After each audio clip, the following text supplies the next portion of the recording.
We haven't got a specific project that we've started and that we're going to work through and finish in a traditional way. It's a kind of social movement, so we're building a kind of movement in the city, tackling loneliness and social isolation in lots of different ways.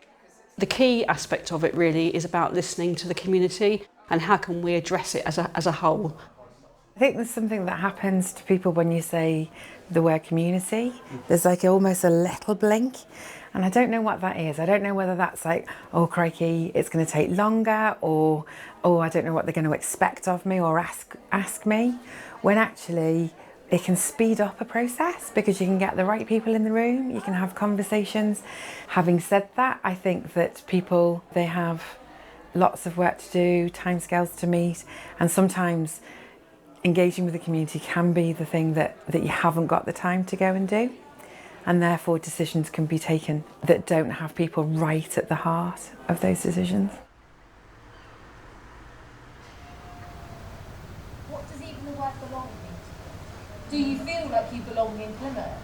If you don't, or there's negativity around there, what things as young voices can you help support and improve there? More support for mental health, definitely. I feel like adults don't really understand young people's mental health, or they don't make enough time for it. Like, they're very focused on education and not the most annoying thing about being a young person in Plymouth is how undermined we are and how much our opinion is belittled due to our age. I think we lock out our young people quite a lot, don't we? And I think it's really important. They are the future. They are amazing, young, flourishing human beings, aren't they? And they've got a lovely take on the world that we do need to listen to and accommodate and incorporate in everything that we do.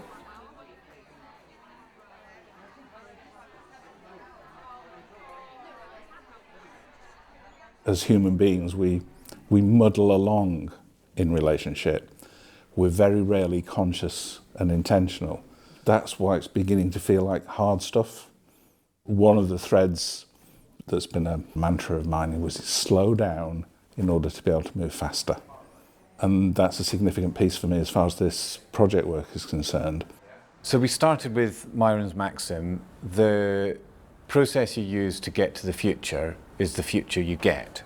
That for me is the heart of everything that we are doing. So if we want people to be heard in community, we want people to feel like they belong, we want people to be able to exchange views that are different, be able to work through the conflicts that are arising. If we want all of that, the way that we go about delivering that has to be entirely consistent with that.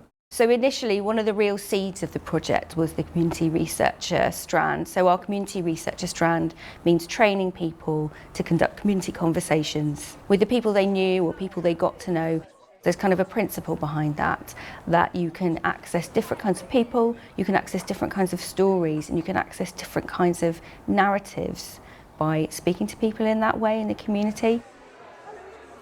So we've been working hard over the last 18 months or so to develop ways that we can come together to tackle social. So today we're going to be hosting a sense-making workshop where we will be feeding in some of the community conversations that have been processed so far into that. Well, what we've had is a disparate group of people bringing lots and lots of perspectives, most of whom don't know each other. We've each been given little fragments of conversations that have been lifted from the community and tried to bring our perspectives together to make sense of those narratives. It's really brilliant in the sense that the whole aim of the HCT programme is to create understanding between the different sectors, and I think that's really working, and I think that the voluntary sector becoming much more an equal player at the table so that we're actually listening to the community and voluntary sector. That's a really great outcome for the programme. I think that was probably one of the core aims of it in the beginning. My call to action for Belong in Plymouth is that social isolation and belonging is not something that the system can fix for you. It's such a personalised human experience. Don't be afraid to accept that you do have the power to both make yourself feel like you belong more, but also to make other people feel like they belong more and are acknowledged and are seen and are celebrated or just a welcome part of the community. We have that, and quite often when we choose to do it for others, we do it for ourselves.